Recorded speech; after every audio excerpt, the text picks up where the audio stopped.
charcoal, drawing, off to work. Okay, so I've just done some drawing and then I got bored. So, because I'm going to paint over it and draw over it and put bloody whatever it is, spatula on it. So I thought, stuff it. So what I'm going to do now is I'm going to concentrate on up here, because then when I do that, then I can work my way down. It's harder than it looks, I tell you. So there's my messy workbench, and I'm going to put some paint out on here, and then I've got my spatula. But this is my favourite spatula. It's got crap all over it, right? I should clean that, and I will. I just need a studio assistant. Anyway, I'm going to get my yellow ochre as my yellow, and a big glob of white for the light, and then that will be the sand, and I'll put a touch of I need a bit of a vavavoom. Oh, here it is, the vavavoom, Australia Red Gold. Okay, now Australia Red Gold makes it sing. The thing is, you get so excited by it. It's good if you can get a transparent one. What's this one? Series 3. That is so bloody expensive. God. Anyway, I must be rich.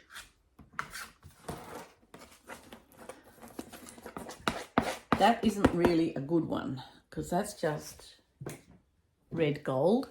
The Australian Red Gold is my favourite. It's got a lot deeper, and it's got great for oil, for transparency. So that's,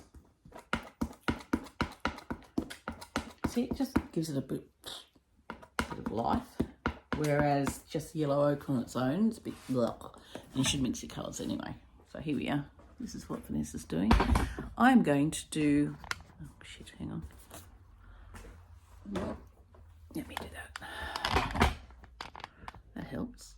I'm just going to start applying some spatula. I don't know where's my book?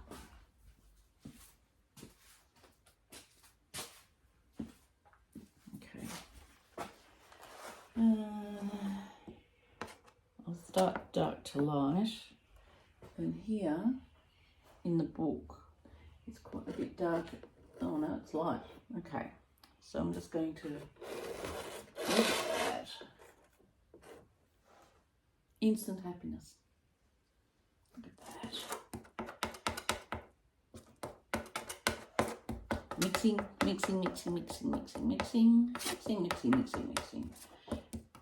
Always keep touching it with before between goes. So I'm just going to touch that up there.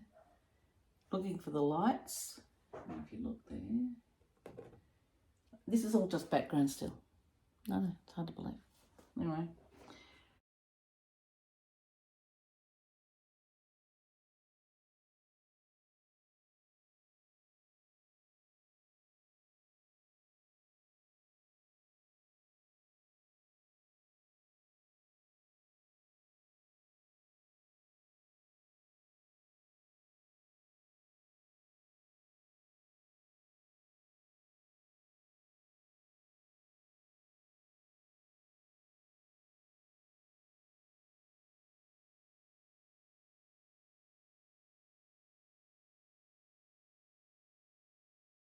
Have strong paint and also bits come through.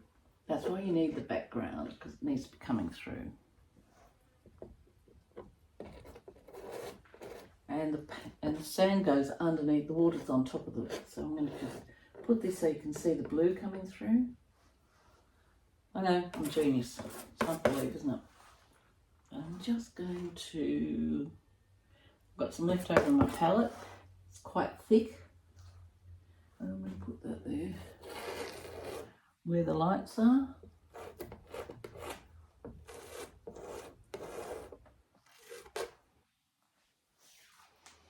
And it goes right up here. It goes right over here. Like that.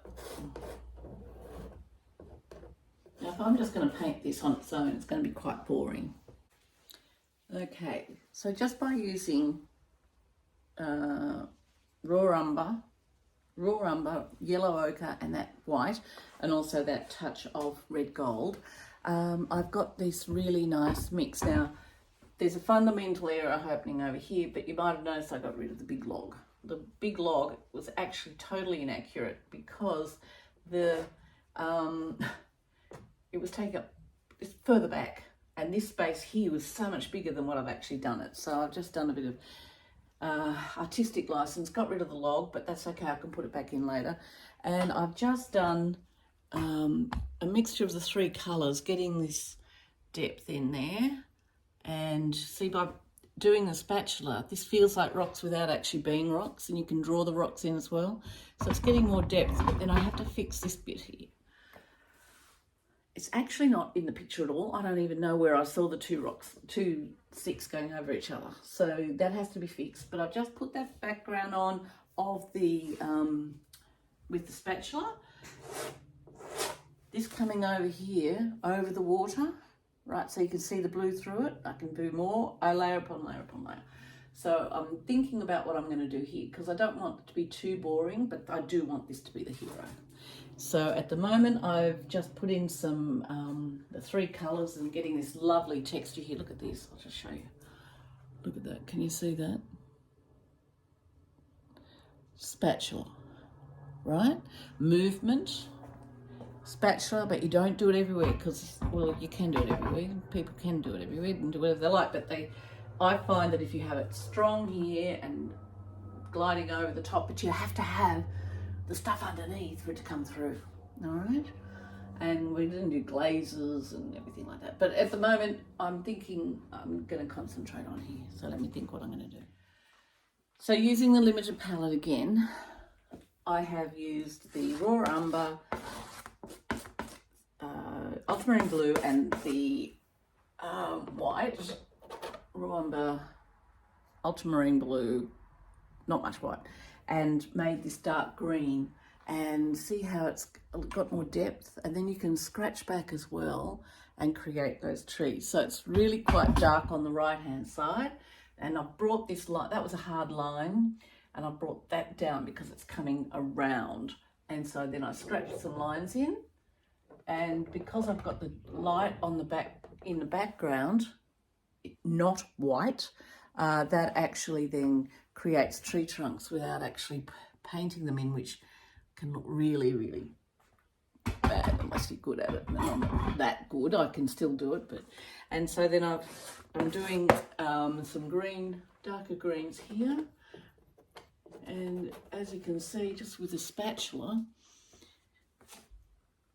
just going darks to lights, and yeah, yellow oxide, raw umber. Look at that, great. Every time you go and do it, every time it's a different green. And so you can add depth. Look at that. How pretty is that?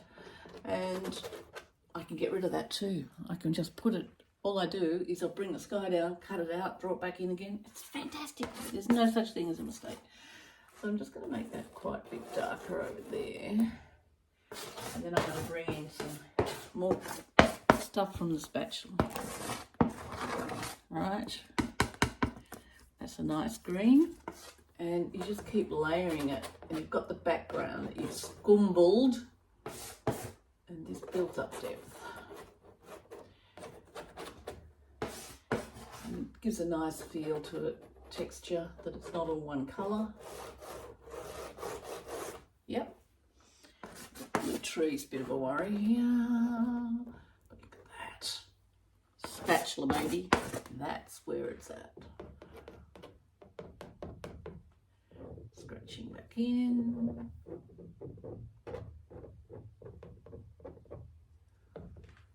Okay. I love this effect here. Can you see it? Probably not. There. The tree. The tops of the tree with the blue behind. Anyway, it's getting there. Not too bad. Okay, so let's just do a little look in here. How fabulous is that? But you can't do that unless you've got the background. okay? Limited palette, love, love, love, yet to be fixed. But look at that, gorgeous. This one I think, oh, bloody hell, I'm a genius, but it's only taken me 30 years. So stepping back, getting depth. Background I'm quite happy with because it's nothing in particular, but it's, you know, not making it too twee. This is going back, you know, the perspective is great. Love that bit of pink coming through there. The lovely client likes the pink. So yeah, I'm just going to concentrate now on making this part, you know, the hero type thing and building it up. But I quite like this looseness that it can be anything. So yeah, there we go.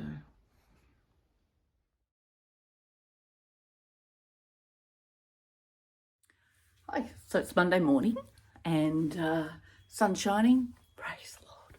It's nice and warmer, sleeveless, and I thought I'd show you what I've done. I've used ink. Now my secret thing is shellac ink, and I put it on and see with all the little lovely cracks and things like that, it goes in all these bits, and I usually put it, it's just a way to make it more interesting. Usually do in the darks, but then look, in some areas it looks like a coffee stain. This looked good, but it's sort of, it's okay, I'll use it.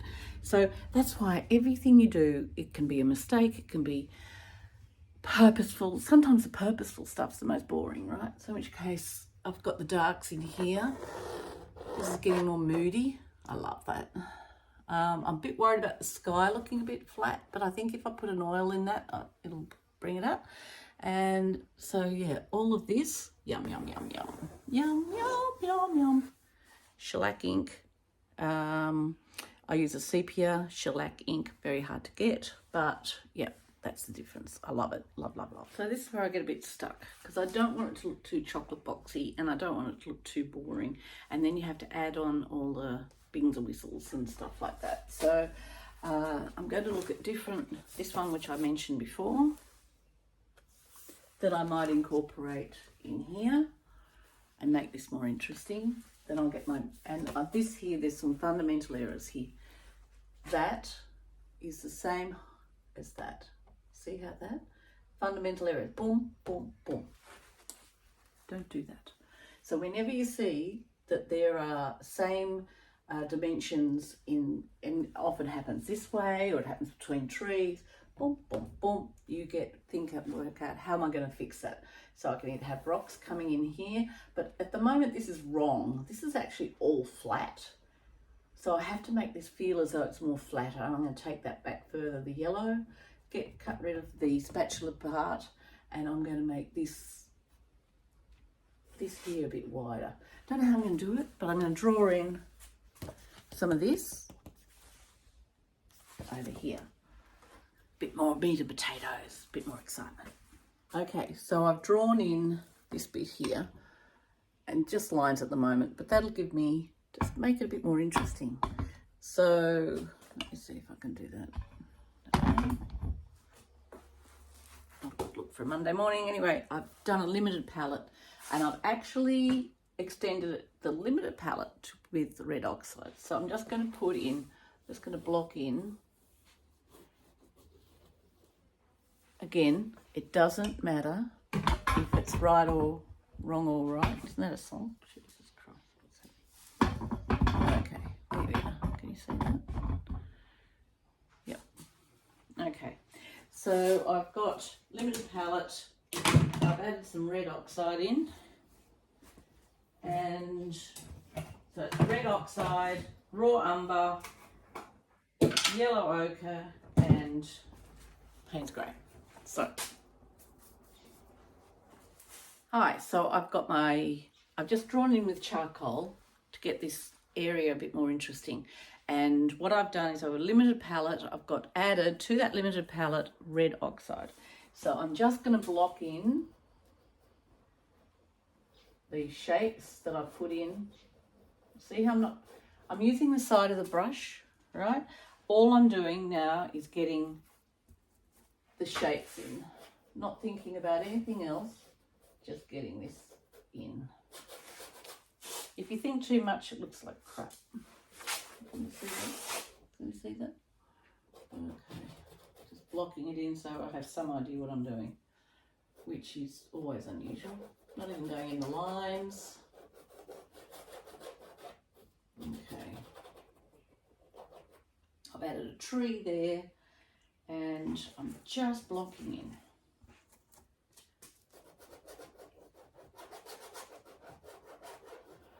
And once I I'm happy with the composition, I will then get my spatula or whatever.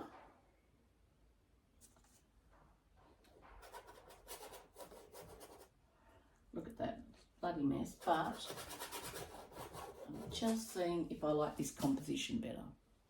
And see how it making this more interesting? It doesn't have to be exactly the same as, oh, that doesn't look like dark corner because it doesn't look exactly like that. It doesn't matter. You get inspiration everywhere. So blocking in. Nothing like a bit of yellow oxide. Alright, so once I've got that in, this is just, again another underpainting, okay? Have I mentioned it's sunny? Fantastic.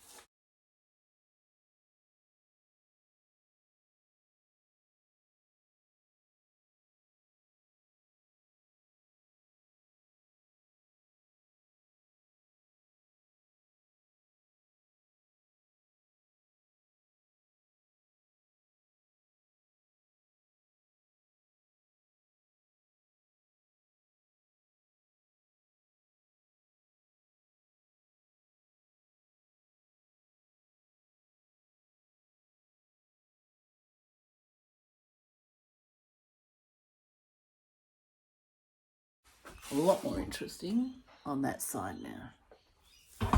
Yay! Okay, so I'm still adding the yellows and stuff and pinks and yum yum yum, but here it's important that you don't have one straight line. All right, so I've taken this yellow up into here and I'm going to put some darks. Now to get the darks, I've done limited palette, ultramarine blue, Payne's grey and the yellow, and I'm going to put some darks in here. Now remember, shadows, lights and darks, okay? So the shadows, lights and darks, darker on the bottom where the shadows are. And every time you put your brush, paint brush on, put a bit of, change the colour. Oops, shit, okay, don't do that. Pink. Okay, keep adding. I'll add this one. Now I'm adding the, look, my palette, look at that yummy green grey. Ooh, where will I put that? Oh, that, yep, look there. Now I'll get the more blue and just keep colour mixing. It, seeing all these millions and millions and millions and millions of different colours. Everyone goes, oh, I can't, and it's 1, 2, 3 colours. It's 1,000 different colours and shades. Remember, this is only 3 colours plus a little bit of what I just put in. Oh yeah, the red oxide. But then there's 4 colours, 5 colours. It's not like let's go to the paintbrush and see what sort of millions of colours the colour company can come up with. You can usually mix them yourself. See, this is getting more definition, more depth. Okay. Put in, take out. Put in, take out. That's all you do. This is the part where I think I'm a bloody genius. So I just don't want you to miss it. Look at that. Yumminess there. All just from spatula. Having the depth on. I love it. Love, love, love. Now that's pretty flat. Crappy, but now it's fabulous. I've also brought a bit of green down in here, and that's when you use the back of your spatula. Okay, now I don't want to get twee and bugger this up, so I'm going to leave that and think I'm a genius, and that's it. And I'm going to get back to you when I'm going to get this. Look how interesting this side is now. That's from scrabbling. I may not even do anything with it. It doesn't have to be exact rocks. I might just leave it really loose and then concentrate on these rocks down here and make them fabulous and keep that really loose and, yep, just Scrap, scrap, scrap on the board. Limited palette. That's your secret. I don't like that bit there, so I'm going to get rid of that. And I also found that the ink has made it quite muddy, so I'm going to fix that with blue. Now, I've got one ultramarine blue here, but you can use cobalt blue, do different blues. The thing is, if you use phthalo blue, it becomes, it takes over. But I'm just going to get rid of this. I can leave it a bit loose coming through. Keep it looking, the idea is to make it look as though you're not trying too hard. And it all happens so easily. That's why I like the splashes as well. So I'm just going to take that into here. Dry brushing. I like that edge. Need a bit of brush. I use the side of the brush. I'm just going to go in here and I can go quite loosely on some areas and some strong others. But again, this is one colour, ultramarine, which gives that lovely purpley colour, lovely blue. And I'm just going to block out and make this more interesting. Layer upon layer.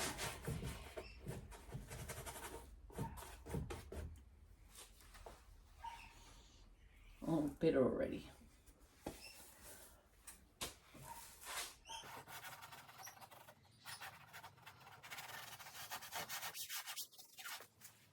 You can't dry brush over something that's not there, right? So it's most important to put these layers down.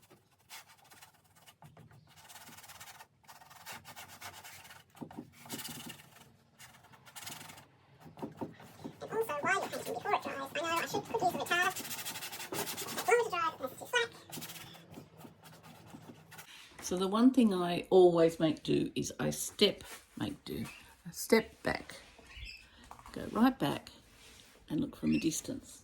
And that gives you the proper perspective. When it's on the table, flat, is entirely different to when it's upright. So the best thing to do, and when you're up close to it, it looks entirely different. You always step back. Sometimes it looks better when you're in another suburb because it's so crap. But this one, you know, I'm really liking it, and it's got a lot of perspective and depth, and I really like it when I step back from it.